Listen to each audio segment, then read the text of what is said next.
오바댜 1장 15절 같이 읽도록 하겠습니다. 여호와께서 만국을 벌할 날이 가까웠나니 내가 행한 대로 너도 받을 것인즉 내가 행한 것이 내 머리로 돌아갈 것이라. 아멘. 여호와의 날이라는 제목으로 하나님 말씀을 선포하고자 합니다. 우리 소선지서 계속 해왔잖아요. 첫 번째 기억나세요? 뭐 했는지? 이름. 네, 호세아. 그 다음에 요엘. 그 다음에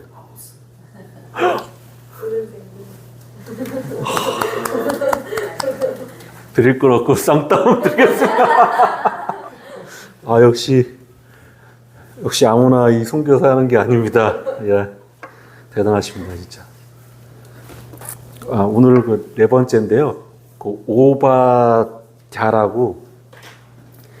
이게 구약에서 가장 짧은 책이래요.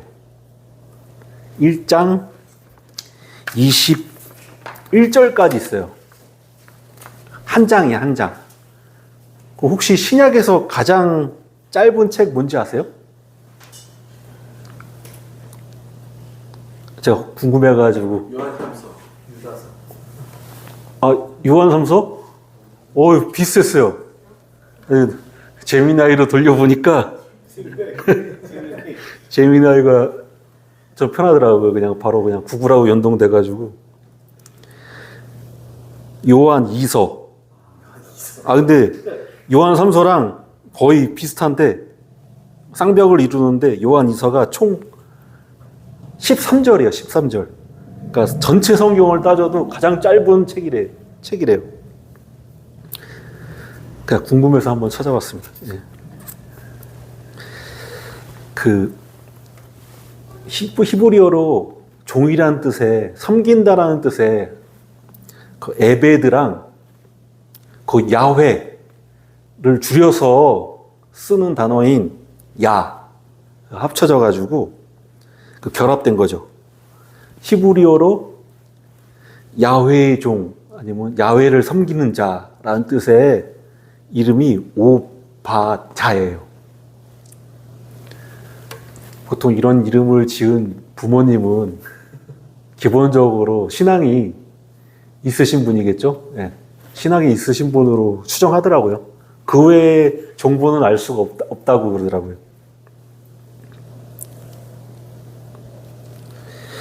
이 오바댜라는 선지자 예언자께서 언제 활동하셨냐면은 바벨론으로부터 남유다가 멸망했어요. 이미 그 전에 북이스라엘은 이제 아시리아에 멸망당했죠. 그러니까 우리 이스라엘 민족은 하나님께 선택받은 민족이고 절대 망할 수 없는 민족이라고 굳건히 믿었건만 완전히 꿈과 희망을 잃은 상태예요. 잃은 상태에서 하나님께서 오바댜를 통해서 희망의 메시지를 또 에돔에게는 저주의 메시지를 주셨어요. 그 남유다 사람들 되게 에돔 민족에게 되게 악감정이 있었던 것 같아요. 원래는 야곱과 에서는 형제잖아요. 원래 쌍둥이로서 큰 형이잖아요. 근데 붉은 팥죽에 장자권을 팔아버려가지고 정작 하나님의 복을 야곱이 받게 됐어요. 그래서 붉은이란 뜻의 에돔이라는 별명을 갖게 됐어요. 에서가. 근데 그 에돔의 후손들이 그 에서의 후손들은 이제 에돔이라고 불렸죠. 나라도 에돔이라고 하고. 이스라엘은 야곱의 이름이잖아요. 하나님과 싸워서 이긴 자라는 뜻에서 이스라엘.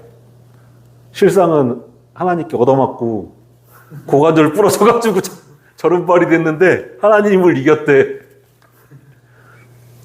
하나님께 지는 게 하나님을 이긴 거라고 그렇게 이름을 지었어요. 실제로는 얻어맞았는데 뼈 부러지고. 그러니까 오바댜가 멸망하는 가운데 그래도 이스라엘 백성들 중심을 못 잡고 막 흔들리는데 그때도 하나님께서는 말씀하셨어요. 희망을 주시기 위해서. 묵시 가운데 하나님이 말씀을 들었어요. 에돔을 어떻게 심판할지를 먼저 자세하게 설명하신 이후에 왜 이러한 심판을 받게 되었나 그 예를 들어요. 그리고 에돔을 멸절하고 시온산에 거하는 우리 이스라엘 백성들을 다시 회복시키시겠다라는 말로 한 장이 끝나요. 저는 한 장이라서 오늘 나와서 준비하면 간단하게 되겠지 했는데 간단한 게 아니더라고요. 나름 한 장인데도 기승전결이 있고 그 중요한 메시지들이 있더라고요. 그 여호와께서 그 여러 나라에 사자를 보내요. 사자를 보내가지고 에돔을 칠 마음을 심어주세요. 근데 이 나라가 에돔의 적군들이 아니야. 뭐 한국과 미국처럼 동맹이거나 아니면 에돔의 양식을 얻어먹는 도움을 받는 그런 나라들. 그러니까 우호적인 국가예요. 근데 우호적인 국가인데 그 우호적인 국가들을 에돔 뒤통수를 치게 하나님께서 배후에 역사하셨어. 오바댜 1장 7절에 너와 약조한 모든 자들이 약조했다는 게 기본적으로 양쪽 간에 이렇게 동맹을 맺고 서로 약속하고 규칙을 정하잖아요. 그런 약조한 모든 자들이 다 너를 쫓아 변경에 이르게 하여, 그러니까 나라의 변경까지 쫓겨나는 거예요. 너와 화목하던 자들이 너를 속여 이기며 내 먹을 것을 먹는 자들이 내 아래서 함정을 파니 내 마음에 지각이 없음이로다. 설마 우호국이 나를 뒤통수 치겠어? 그러니까 인간의 생각과 지혜로 나는 안전하겠지 했는데 실상은 그렇지 않다는 거죠.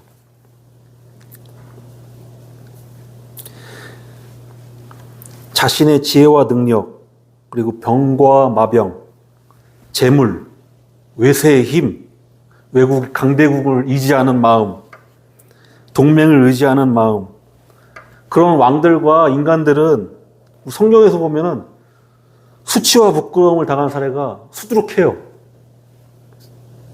시편 115편의 5편 9절에 이스라엘아 여호와를 의지하라.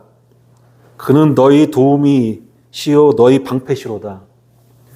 우리 자꾸 까먹어. 우리의 진짜 도움이 어딘지를. 눈을 들어 산을 바라보면은 산당만 보이는데 실상 우리를 도우시는 분은 야훼 하나님이세요. 하나님을 바라볼 때 우리를 구원하시지 자신의 능력과 돈, 외세의 힘 의지하려다가 결국은 북이스라엘과 남유다가 멸망했잖아요. 근데 오로지 하나님을 의지해서 살아난 예가 있어요. 히스기야. 찬양대를, 성가대를 구성해가지고 찬양하면서 나가는데 미리 그냥 찬양 소리가 들리기 전에 천사들이 다 쓸어버렸어. 그런 역사가 있었어요. 참 대단한 분이죠. 참 쉽지가 않은데 보통 인물은 아닌 것 같습니다. 오바댜 1장 2절에 에돔을 나라 가운데 매우 작게, 그러니까 오바댜 2장 2절을 제가 한번 읽어볼게요. 보라, 내가 너를 나라들 가운데 매우 작게 하였으므로 내가 크게 멸시를 받느니라. 그러니까 에돔을 나라 가운데서 내가는 하나님인데 작게 하였대요. 내가 크게 멸시를 받는다. 아예 확정적으로 말씀하세요. 근데 이게 현재 일이 아니야. 미래 일인데 하나님 작정으로 이미 결정하셨어. 그래서 하나님은 이미 실현된 거야. 하나님 안에서는. 실현된 거나 다름이 없어요. 이걸 예언적 완료 표현이라고 그러더라고요. 그러니까 하나님께는 하루가 천년 같고 천년이 하루 같은데, 인간이 보기에는, 지금 멀쩡한데 나라가? 하는데 하나님은 이미 결심하셨어. 작은 나라로 만들려고. 이런 표현이 많잖아요. 우리가 예수 믿었다고 하는데 뭐 달라진 게 없어. 근데 우리 보이지 않는 세계, 영적인 상태는 우리의 신분이 왕 같은 제사장이요 거룩한 나라에 거의 소유된 백성이 되는 거예요. 눈에 보이지 않는 세계는 완전 천지개벽하는데 몰라, 우리가 눈으로 보이지 않으니까. 그리고 예수 믿지 않는 자들은 멀쩡한 것 같은데 이미 심판을 받았다고 그냥 대놓고 얘기하세요. 그냥 하나님께는 이미 심판받은 거야, 예수 믿지 않는 상태가.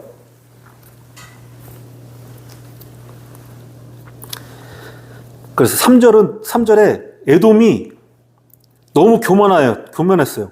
그래서 제가 한번 읽어볼게요. 3절에 너의 마음의 교만이 너를 속였도다. 바위 틈에 거주하며 높은 곳에 사는 자여, 내가 마음에 이르기를 누가 능히 나를 땅에서 끌어내리겠느냐 하니. 그 에돔이 살았던 지역이 1500m 이상 되는 산 틈에서 요새를 짓고 거기서 사람이 거하는 거예요. 그래서 아무리 강대국이 쳐들어와도 보통 산성을 지키면은 거의 100대1, 1000대1 교전비가 난다고 그러더라고요. 한 명에서 1000명을 막는 거야, 그냥. 그러니까 인간의 힘으로는 난공불락의 요새예요, 요새. 그래서 자신만만하고 교만했어요. 누가 감히 에돔을 쳐? 비록 작지만, 사람도 수도 적지만 어느 누구도 우리를 칠 수 없다. 심지어는 하나님께서 오셔도 우리를 멸망할 수 없다 라고 대놓고 얘기했나 봐요. 그러니까 성경 말씀에 마음에 이르기를 누가 나를 땅에 끌어내리겠느냐, 하나님께 하는 말이잖아요. 사람에게도 하는 말이지만, 그러니까 4절에 하나님께서 이렇게 말씀하세요. 내가 독수리처럼 높이 오르며 별 사이에 깃들지라도 내가 거기서 너를 끌어내리라. 여호와의 말씀이니라. 그 여호와의 말씀이니라고 한 거는 여호와의 말씀인데, 다시 여호와의 말씀이니라 하고 도장을 찍은 거예요. 이거는 내가 반드시 끌어내린다. 예수님께서 다른 어떤 높은 것에 대해서 이렇게 맹세하여 이룰 수 없기 때문에, 자기가 가장 높기 때문에 자기의 이름을 걸고서 지금 말씀하시는 거예요. 그만큼 교만이 하늘을 찌를 뿐만 아니라 독수리가 높이 나는 것처럼 이미 교만이 그냥 하늘을 뚫었어. 마치 바벨탑을 쌓을 때 하나님과 동등해지려고 바벨탑을 쌓는 그런 교만한 그 사람들을 완전 흩으셨잖아요.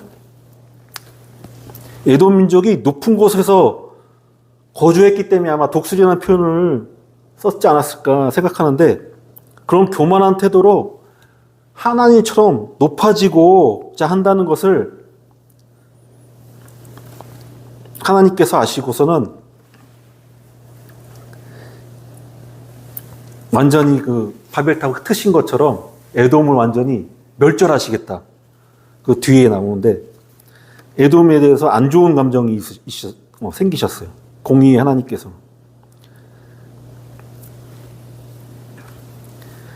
근데 그 교만한 마음 흩으시는데, 성과 악을 분별하려는 아담과 하와처럼 그들의 생각과 꿈을 완전히 좌절시키고 붕괴시키셨어요. 에돔의 교만을 깨뜨리셨어요. 5절하고 6절에 얼마만큼 에돔을 심판하시냐. 그러니까 밤중에 도둑이 들었는데, 보통 도둑은 딱 얼마만큼 훔쳐야지 만족하면 가잖아요. 그리고 포도밭에 포도를 딸 때 보통 땅에 떨어진 포도는 줍지 않아요. 왜냐하면은 과부나 고아, 나그네들이 먹을 수 있게 배려해 주는 거죠. 이삭도 떨어진 이삭 줍지 않잖아요. 이삭 줍는 사람들, 이렇게 사회적으로 좀 소외되거나 좀 힘든 사람, 뭐 장애인들이나 배려하는데, 에돔에게만큼은 포도 따는 자의 포도도 안 남기고 훔치는데 거기에 만족하지 못하고 사람을 협박해가지고 어딨어? 어디에 짱 박아놨어? 완전히 그냥 밥톨 하나 다 긁을 정도로 그렇게 저주를 내리시겠다고 하나님께서 선포하셨어요. 그래서 6절에 에서가 어찌 그리 수탈되었으며 그 감춘 보물이 어찌 그리 빼앗겼는고. 그러니까 감춘 것까지도 완전 빼앗겼어.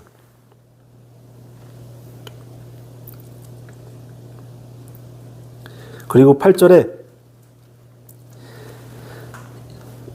여호와의 말씀이니라.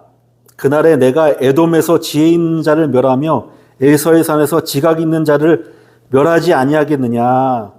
보통 에돔이 되게 지혜가 많은 사람들이, 그러니까 지혜가 있는 사람이 많다고 소문이 났거든요. 근데 너의 그 인간의 지혜와 지식들이 너를 구원하지 못한다. 하나님께서 대놓고 선포하세요. 여호와의 말씀이다.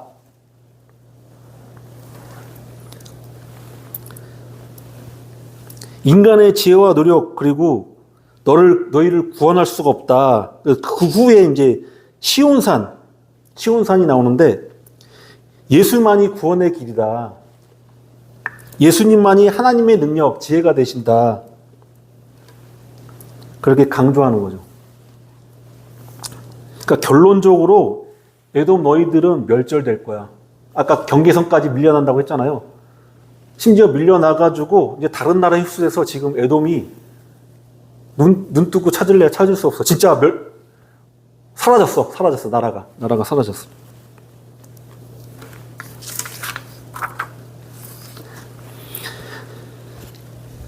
그래서 이제 심판의 방법이 나왔잖아요. 근데 왜 심판을 받게 되었을까? 이것도 중요한데, 보통 심판을 받게 된 이유가 먼저 나오고, 그 다음에 이제 심판하는데, 여기서 어떻게 반대로 심판을 하고, 왜 심판을 받는지, 이렇게 뒤에서 나오는데, 제가 썼으면 아마 위에다 놨을 텐데, 뭐 하나, 기쁘신 하나님의 뜻이 있었겠죠.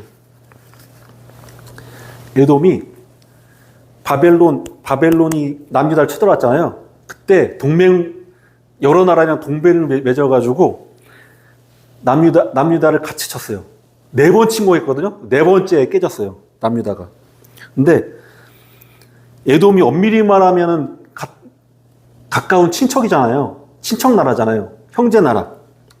근데 바벨론에 동조해가지고 남유다가 망할 때 적국들과 함께 재물을 탈취하고 도주하는 유다인들 있잖아요. 막아서 못 도망가게 할 뿐 아니라 그들을 붙잡아가지고 적국에 넘기는 죄를 범해요. 그러니까 남유다 사람들도 되게 에돔에 한이 맺혔지. 그리고 공의 하나님께서 보시기에도 이건 아니다 라고 판단하시고 오바댜를 통해서 이제 에돔의 죄를 낱낱이 구하면서 에돔을 심판하겠다고 경고하시는 거죠. 그래서 본문 말씀 오바댜 1장 15절 말씀을 하셨어요. 여호와께서 만국을 벌할 날이 가까이 왔나니 내가 행한 대로 너도 받을 것인즉 내가 행한 것이 내 머리로 돌아갈 것이다. 그러니까 모든 것은 뿌린 대로 거두고, 인과응보라고 하잖아요. 그 인과응보의 원칙이 개인에게만 적용되는 게 아니라 국가에게도 적용돼요. 그리고 오늘 설교 제목이 여호와의 날이잖아요. 여호와께서 만국을 벌할 날이 가까이 왔나니, 이게 여호와의 날이에요. 그러니까 여호와의 날은 같은 날인데 하나님 안에 거하는 자들에게는 구원과 기쁨의 날이지만 하나님께 저항하고 불순종한 자들에게는 암흑의 날, 공포의 날, 슬픔의 날, 눈물의 날이에요. 우리 8월 15일 날을 광복절이라고 하잖아요. 나라를 빼앗겼는데 이제 나라를 다시 되찾고 나라의 국호를 찾고 이제 주권을 회복하는 기쁜 날인데, 같은 날인데 일본은 패전 기념일이라고 그래요. 일본한테는 전쟁 진 거야. 광복이 아니야, 일본한테는. 자기 거라고 생각했는데 자기 게 아니었던 거지. 어쩌면 그 일본 제국도 시문대로 거둔 걸 수도 있어요. 하나님이 어디 있냐? 내가 원하는 건 내 힘으로 탈취하겠다. 하지만 그 작은 소년과 뚱뚱한 남자가 전쟁을 끝냈잖아요. 네. 핵폭탄 이름이 그 작은 소년과 뚱뚱한 남자거든요. 그 팬맨과 그 리틀보이라고. 자, 이름을 좀 재밌게 줬는데 일본에서 함부로 이렇게 리틀보이라고 이렇게 쓰면 위험하지 않나? 잘 모르겠습니다.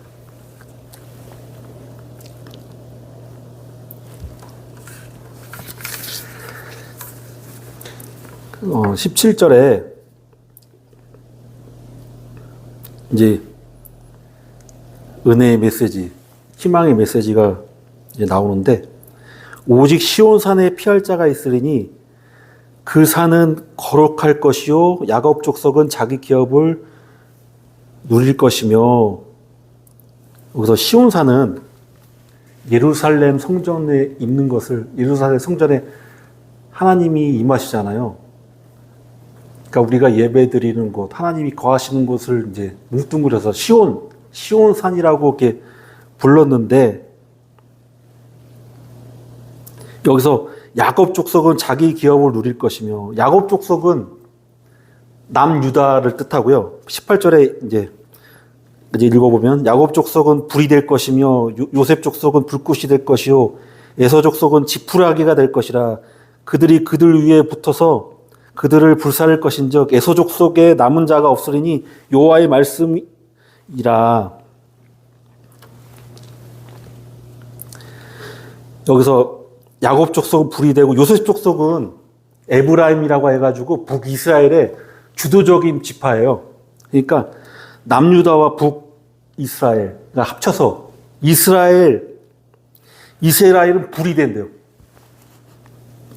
그러니까 예수님을 불로 표현한 성경 구절이 있거든요. 마태복음 3장 11절에 세례 요한이 이렇게 얘기했어요. 나는 너희로 회개하게 하기 위하여 물로 세례로 베풀거니와 내 뒤에 오시는 이는 나보다 능력이 많으시니 나는 그의 신을 들기도 감당하지 못하겠노라. 그는 성령과 불로 너희에게 세례를 베풀 것이요.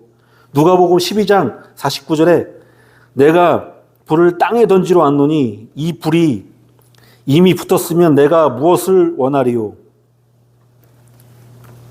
이 불이 야곱이 불이 될 것이요 요셉 족속은 불꽃이 된다고 했는데, 그 지푸라기, 에서 족속인 지푸라기 위에 불이 임하고 다 불타 없어진다고 했잖아요. 예수 그리스도는 믿는 자에게는 성령이 불같이 임하시고 성령의 역사가 일어나고 복음의 열정이 생겨나고 불로 인한 우리 죄의 정화도 하거든요. 정화의 역할을 해요. 보통 이렇게 칼로 살 찢을 때 그냥 하지 않고 불로 이렇게 소독하잖아요. 정화 역할을 한다고 하는데, 예수 그리스도를 믿는 자에게는 정화 역할을 하는데, 불신자에게는 악한 것을 소멸시키는 심판으로서의 불이 돼요. 완전 소멸시켜. 없애버려.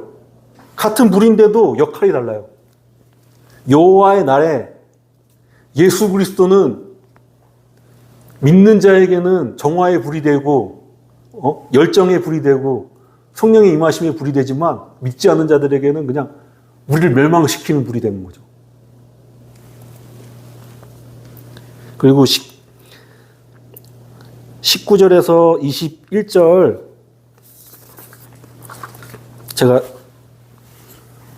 안 적어놨는데 제가 한번 읽어볼게요.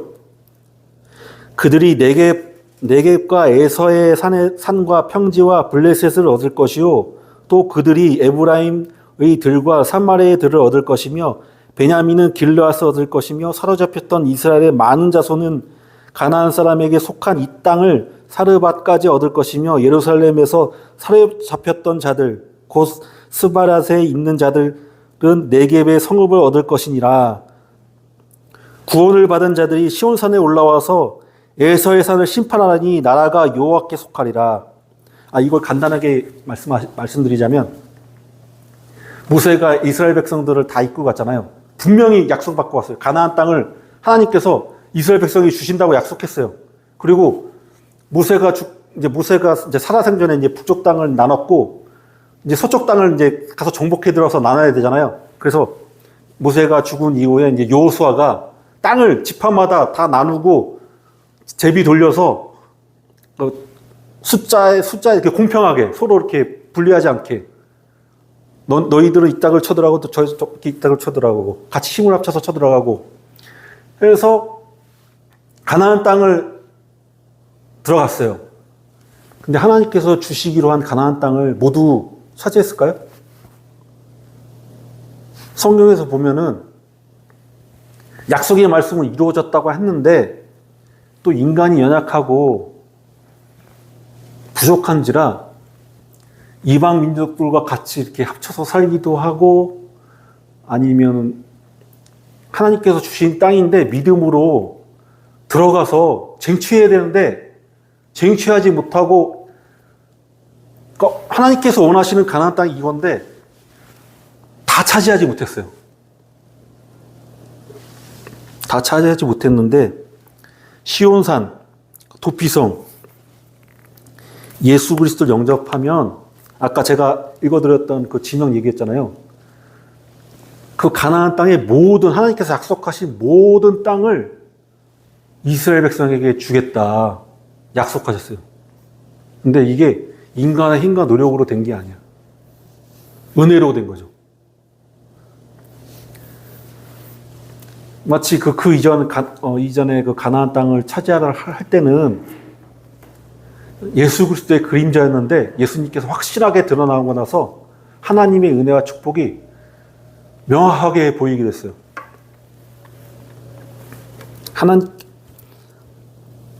여호수아 때 그 하나님께서 예비하신 모든 땅을 정복하지 못하고 이방인들이 알받긴 했지만 이방인들이 그리고 하지만 하나님의 아들 예수께서 이스라엘뿐만 아니라 모세에게 명령한 가나안 모든 땅을 회복하셨어요. 하나님께서 주신 에덴, 가나안, 그 이스라엘 땅을 불순종과 불신앙으로 사단에게 빼앗겼지만 시온산에 예루살렘 성전에 예수 그리스도께서 모든 것을 복귀시키시고 회복시키시고 우리 에덴을 빼앗겼을 때 영과 혼이 하나님과 단절되고 재앙을 받고 저주를 받고 건강을 잃고 병들고 죽게 되었잖아요. 이런 삼중 저주에서 예수 그리스도께서 삼중 축복, 영혼이 잘된 같이 범사에 잘되고 강건케 하는 축복을 다시 회복시키셨어요. 이미 하나님께서는 완료형이야. 우리는 이미 받았어. 예수님께서 2000년에 채찍에 맞으심으로 우리는 나음을 입은 거예요. 그냥 받아들이시고 그냥 믿음으로 선포하세요.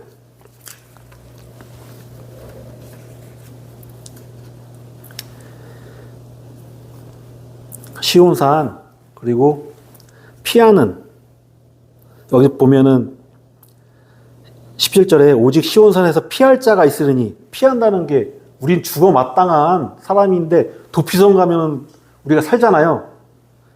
그래서 예루살렘 성이 도피성 역할을 하는 거예요. 우리가 살게. 막 예수 그리스도를 뜻하는 거죠. 그리고 보면은 제가 다 읽지 않고 넘어갔었는데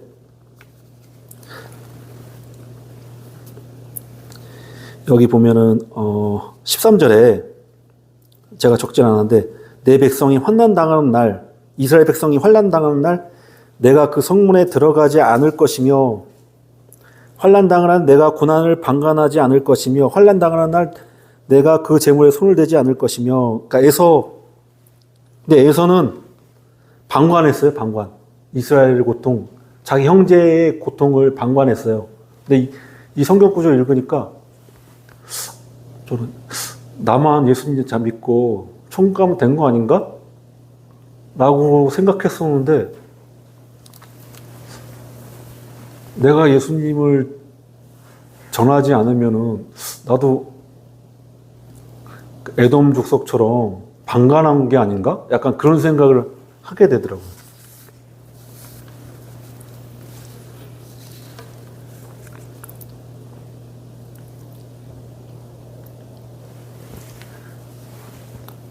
시온산이고 도피성이신 우리 예수 그리스도를 영접하고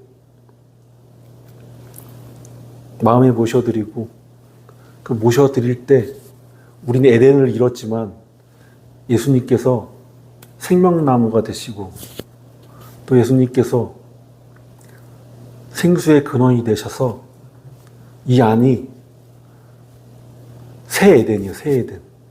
이 죽전에 있는 새 에덴이 아니라 각자가 새 에덴이야. 다 하나님의 나라입니다.